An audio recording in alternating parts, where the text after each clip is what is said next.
Tuesday, July 26th edition of the Carolina Weather Video. I'm meteorologist Matthew East, and a little bit of a different type of forecast coming up for parts of our region today and tomorrow. I'll get into that coming up in just a moment. We'll also take a look at what's going on in the tropics and also kind of take a peek at this upcoming weekend into parts of next week. Now, we did have a good number of showers and thunderstorms across the region yesterday. A couple of those storms were severe, some sporadic wind and really power line and tree-related damage across parts of the area. Now, all that activity has shifted down into southern South Carolina and the coastal waters off of North Carolina this morning. There's a little bit of a broader perspective of the radar. And really it's going to be an area, and I'll just kind of say the area is near and just south and east of Interstate 85 on to the south. That's going to be the zone of shower and storm chances for today. Even the healthier chances being down into central and southern South Carolina and those type of areas. Let me show you what it looks like in terms of the watch, warning, and advisory situation this morning. Notice no heat-related products here across our region. You have to get back into the Ozarks and the southern plains states to find heat-related products out this morning.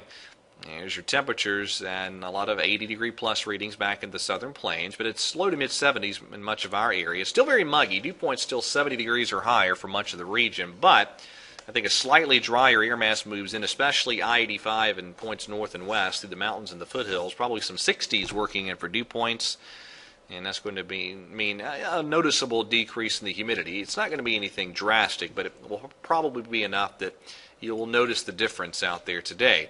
Now, there is a pretty good severe weather risk up in the high plains states today. In fact, a moderate risk for parts of the Dakotas. That's where there's some pretty good upper level energy involved. This is the upper air chart for this afternoon. Notice the ridging taking shape over the southern plains, but it will return in fairly short order. Here we are Thursday afternoon, the ridge sitting right overhead.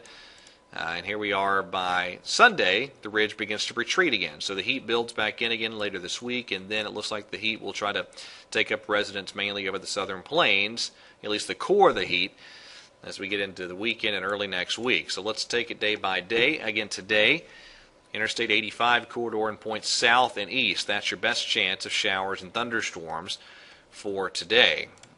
And even further south with the rain chances tomorrow. In fact, most in the region are going to be dry tomorrow and Friday, and the heat will begin to build back into the mid to even some upper 90s tomorrow. Friday, Thursday rather, a lot of upper 90s. Friday, probably upper 90s to some triple-digit temperatures once again.